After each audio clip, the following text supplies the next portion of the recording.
পশ্চিমবঙ্গে টাটা আসছে। মুখ্যমন্ত্রীর ঘোষণা, টাটাকে তারা আনবেন।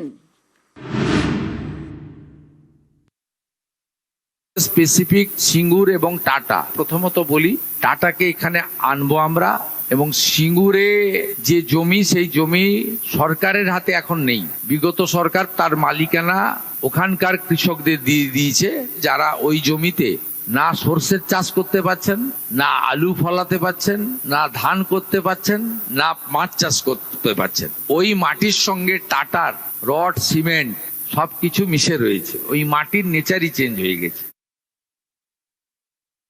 কৌশিক, সিঙ্গুর থেকে টাটাকে চলে যেতে হয়েছিল, ফের রাজ্যে ফিরলে কোথায় কোথায় বিনিয়োগ করতে পারে টাটা? দেখো, টাটা মানে টাটা সল্ট থেকে টাটা স্টিল, নানা ক্ষেত্রে তাদের বিনিয়োগ রয়েছে, নানা ক্ষেত্রে তারা দাপট দেখায়।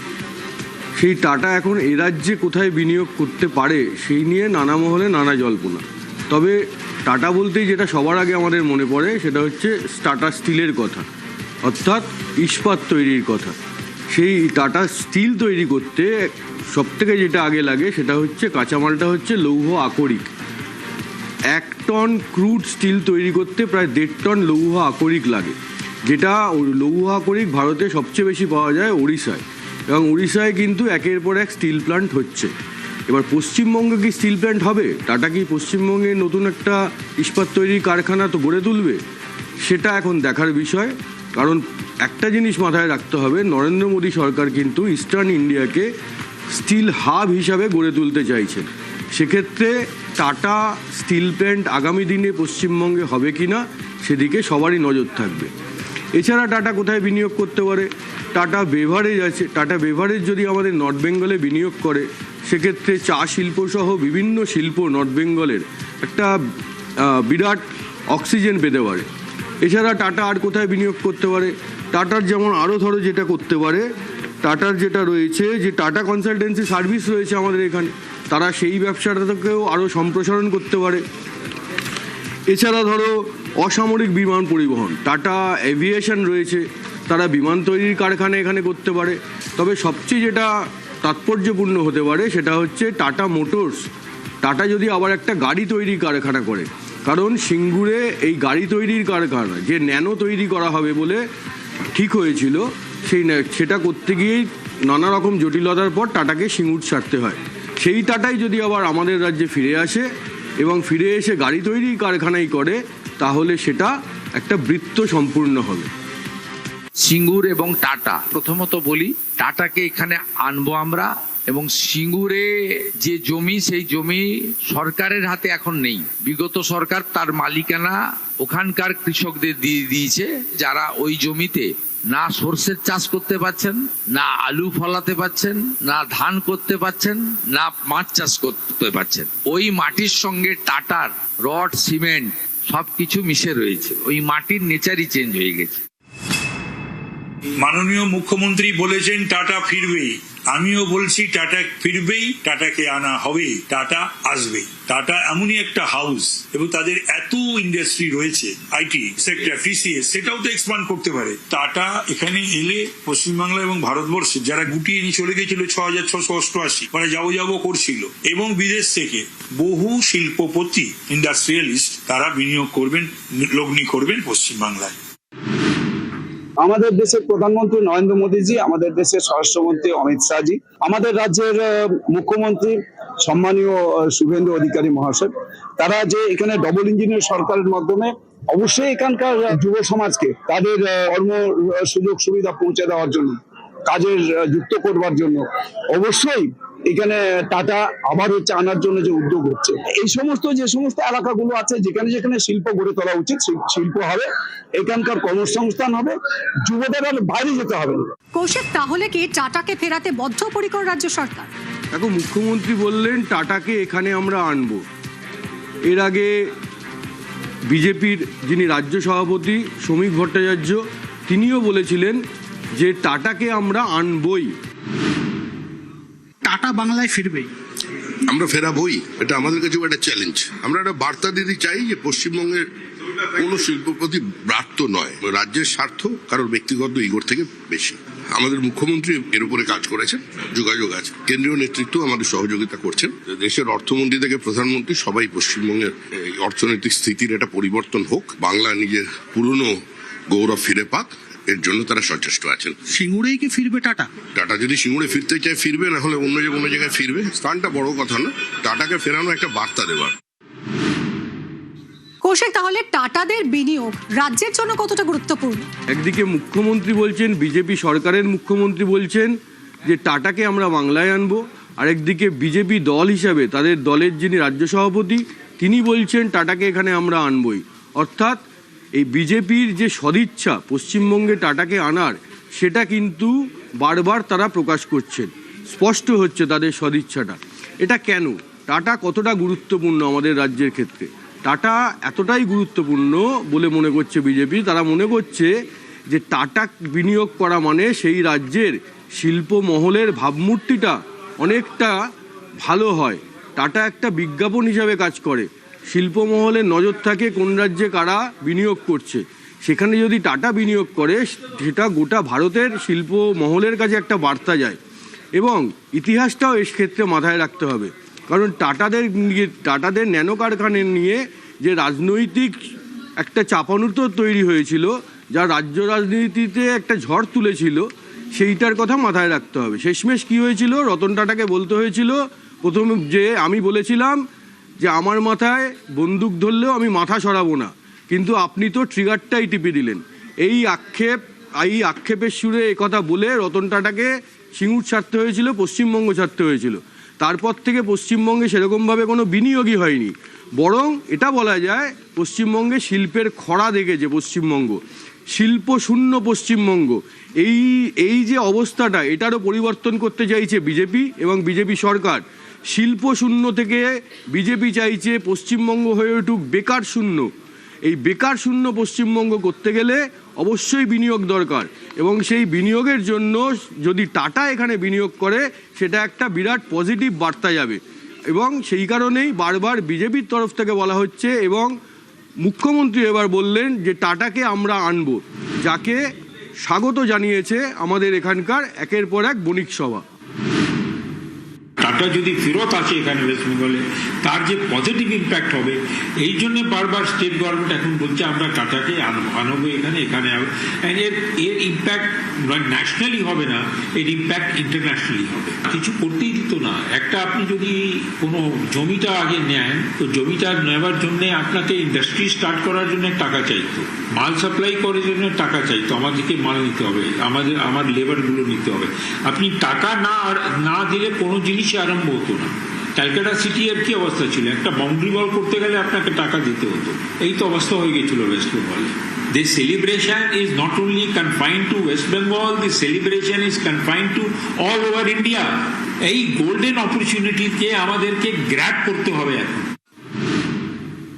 টাটার মতন সংস্থা যাদের আন্ডারে 100-র কাছাকাছি, কি 100-র বেশিই বোধহয় কোম্পানি আছে, সারা বিশ্বে তাদের সুনাম, ন্যাচারালি তাদেরকে যদি সেভাবে ফিরিয়ে আনা যায়, তো এটা একটা সাংঘাতিক পজিটিভ মেসেজ পাঠাবে, সারা বিশ্বে পাঠাবে। পারসেপশন কিন্তু ইন্টেন্ট দিয়ে বোঝা যায়। আজকে আমার স্টেটের যদি পারসেপশন চেঞ্জ করাতে হয়, তাহলে গভর্নমেন্টের ইন্টেন্ট, গভর্নমেন্ট কতটা সিরিয়াস অ্যাবাউট ইনভেস্টমেন্টস, গভর্নমেন্ট কতটা সিরিয়াস অ্যাবাউট জবস, ইনকাম, এটা খুব ইম্পর্টেন্ট। এইটা কিন্তু ওনাদের কাছ থেকে যে আমরা প্রায় প্রত্যেক দিনই শুনছি যে ওনারা এই এক একটার পর এক একটা আমরা এইগুলো করব ওনারা বলছেন। শুধু ইনভেস্টমেন্টের ব্যাপারেও নয়, কিন্তু ওরা কিন্তু তার সাথে ইনফ্রাস্ট্রাকচার নিয়ে যথেষ্ট কথা বলছেন। আমার কাছে কিন্তু সেটা ভীষণই গুরুত্বপূর্ণ, also as a citizen of Bengal.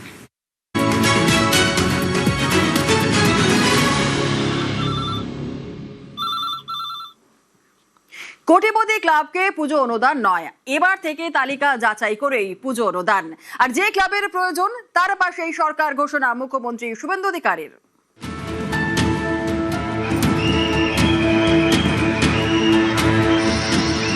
Trinamool জামানায় দুর্গাপুজোয় ক্লাব পিছু দেদার অনুদান। 18 সালে ক্লাব পিছু 10,000 টাকা, বছর বছর বাড়তে থাকে সেই অনুদান। 19-এ 25,000, 20-21-এ 50, 22-এ অনুদান বেড়ে দাঁড়ায় 60,000, 23-এ 70, 24-এ 85,000, আর গত বছর সেই অনুদান বেড়ে দাঁড়ায় 1,10,000। এবার কত? এই আগের বার 85,000 দিয়েছিলাম, এবারে 90 করি। আচ্ছা দেখি কোন কারা কি চায়। 90, 95, 1, ওকে 1,10,000। খুশি তো? গত 8 বছরে পুজো অনুদানে সরকারের মোট খরচ 1,932 কোটি টাকা। ওই সামান্য সরকারি অর্থ যাদের প্রয়োজন নেই, আমার মনে হয় তাদের দেওয়ারও দরকার নেই। আর যারা এই অর্থের জন্য পুজো করতে পারেন না বা পারবেন না, তাদের পাশেই সরকার থাকবে। পুজো হবে, আরো বেশি সংখ্যায় হবে। মুখ্যমন্ত্রীকে জানাই ধন্যবাদ এই কারণে যে আমাদের পুজো বিগত 30 বছর ধরে হয়ে আসছে, সেভাবে আমরা চাঁদা তুলতে পারি না এবং আমাদের ফান্ডিংটাও খুব কম, তারপরে কোনো ডোনেশন পাই না। আমাদের উপর যে মুখ্যমন্ত্রী নজর দিয়ে যে একটা অনুদানের ঘোষণা করেছে, তার জন্য আমরা খুব উপকৃত হব। যারা বড় বড় ওদের অনুদান না পেলেও ওরা ম্যানেজ করে নিতে পারে, কিন্তু আমরা এই অনুদানটা না পেলে পুজো করাটা খুব চাপের ব্যাপার হয়ে যাবে। আমাদের প্রথমত কথা, আমাদের পুজোতে কিন্তু কোনো স্পন্সরশিপ নাই। আমরা গ্রামীণ এলাকার পূজা, সরকার যেভাবে করে বললো যে যারা সক্ষম না, অ্যাকচুয়ালি আমরা কিন্তু সক্ষম না। আমাদের যদি এই সরকারি অনুদানটা যদি পাই, তাহলে আমরা পূজা আরও ভালো করে আমরা করতে পারবো। শহরে তো বড় বড় স্পন্সর থাকে, তো সরকারি টাকাকে শহরের বড় পুজোগুলোকে দিয়ে টাকাটাকে অপচয় না করাটাই ঠিক।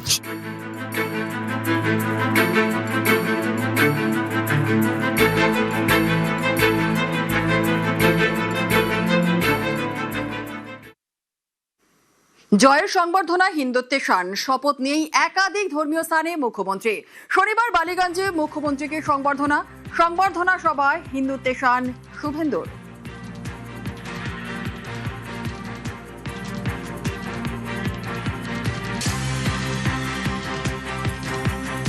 मैंने मंत्रगुप्ती का शपथ लेने का बाद कालीघाट में माता काली का दर्शन किया, लक्ष्मी नारायण मंदिर में दर्शन किया, जैन समाज के महावीर मंदिर में माथा टेका, रामकृष्ण मठ मिशन का दर्शन किया, भारत सेवाश्रम संघ में जाकर स्वामी प्रणवानंद जी को प्रणाम किया और इस्कॉन जाकर गौ माता का सेवा किया। समझ लिया ना? समझदार का तो इशारा ही काफी है।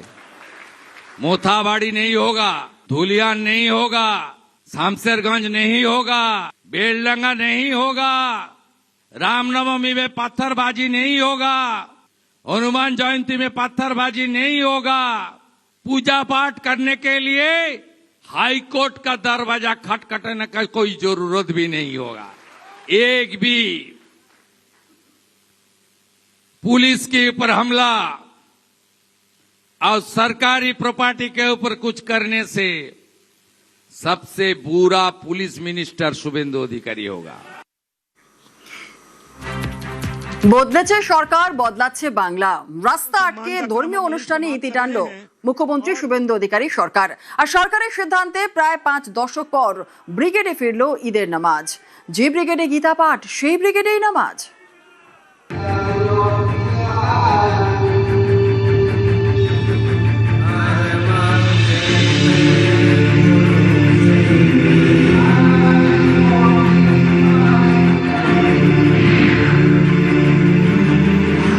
কাজটা আমাদের হচ্ছে যে কাজটাকে করা।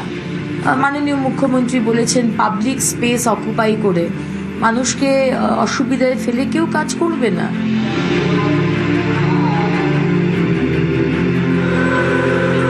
ব্রিগেডের মাঠ, এখানেই হয়েছিল গীতা পাঠের অনুষ্ঠান। রাজ্যে পালাবদলের পরেই এই ব্রিগেডেই হলো ঈদের নামাজ। রাস্তা আটকে ধর্মীয় অনুষ্ঠানের দিন শেষ, কড়া পদক্ষেপ মুখ্যমন্ত্রী শুভেন্দু অধিকারীর। 11ই মে প্রথম বৈঠক করে নতুন সরকারের মন্ত্রিসভা। এই বৈঠকে পুলিশ এবং জেলা শাসকদের নির্দেশ দেওয়া হয় রাস্তা আটকে ধর্মীয় অনুষ্ঠানের ক্ষেত্রে কঠোর হতে হবে।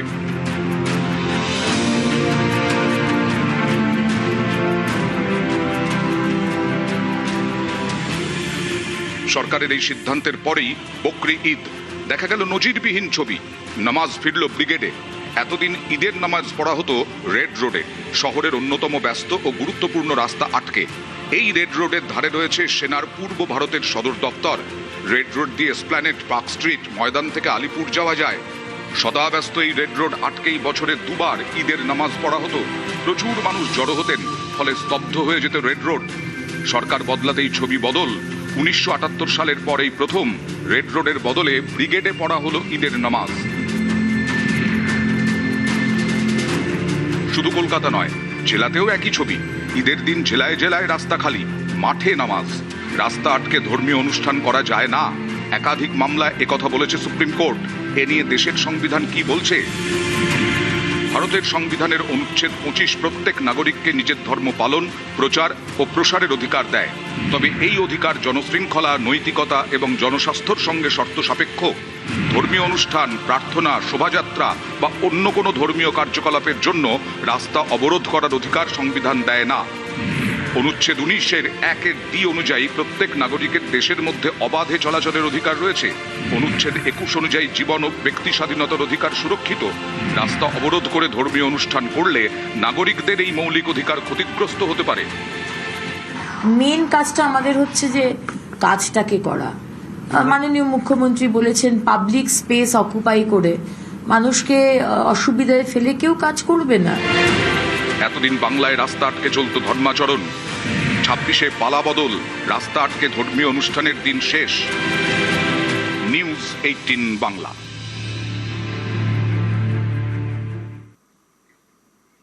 বিপদ বাড়ছে অরূপ বিশ্বাসের। মেসি কাণ্ডে অরূপ বিশ্বাসকে ফের নোটিশ। প্রাক্তন ক্রীড়ামন্ত্রীকে ফের নোটিশ বিধাননগর পুলিশের। গতকাল অরূপকে তৃতীয় নোটিশ বিধাননগর দক্ষিণ থানার। নিউ টাউন থানার মাধ্যমে চিঠি দিয়ে তলব। আর 48 ঘন্টার মধ্যে হাজিরার নির্দেশ। 10ই জুন মেসি কাণ্ডে নতুন করে তদন্তের নির্দেশ হাইকোর্টের। অরূপ কি মেসির বাল্যবন্ধু? প্রশ্ন তোলে হাইকোর্ট।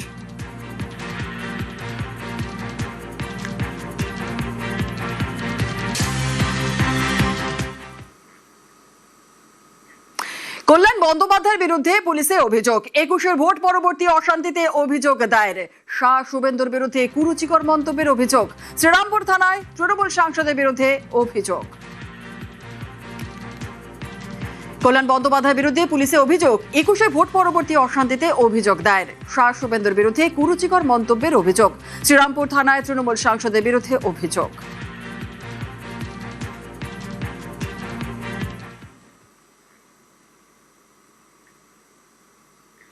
অসমের জোরহাটে ভেঙে পড়ল ভারতীয় বায়ুসেনা AN-32 বিমান।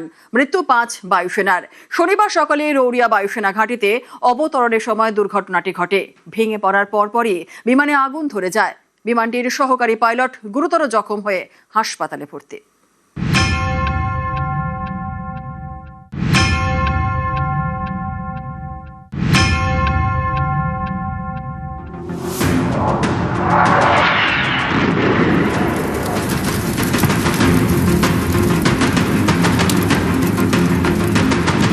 অসমের জোরহাটে রৌরিয়া বায়ুসেনা ঘাঁটি। মহড়া চলছিল অন্য দিনের মতোই। সেই মহড়াতেই দুর্ঘটনা। শনিবার সকাল 10টা নাগাদ ভেঙে পড়ে AN-32 বিমান।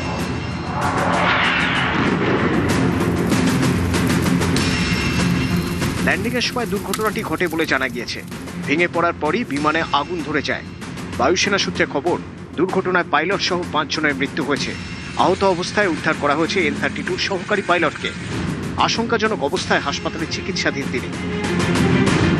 শনিবার দুর্ঘটনায় মারা গিয়েছেন squadron leader Prashant Singh, flight lieutenant Shubham Kumar, sergeant Jitendra Sharma, Agniveer Vayu Khemram কুমাওয়াত, Agniveer বায়ু দানিশ আলম।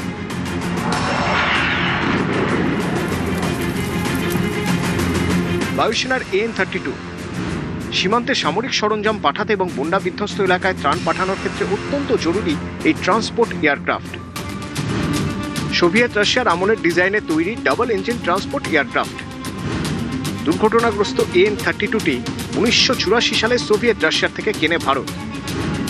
বায়ুসেনার AN-32 একসঙ্গে 7.5 টন মাল ও 50 জন লোক বহনে সক্ষম।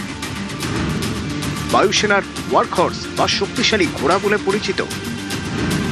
প্রতিকূল আবহাওয়া বা দুর্গম এলাকায় বায়ুসেনার ভরসা।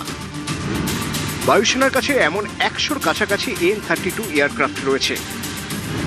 কার্গিল যুদ্ধ এবং অপারেশন পরাক্রমের সময় গুরুত্বপূর্ণ ভূমিকা ছিল এই এয়ারক্রাফটে।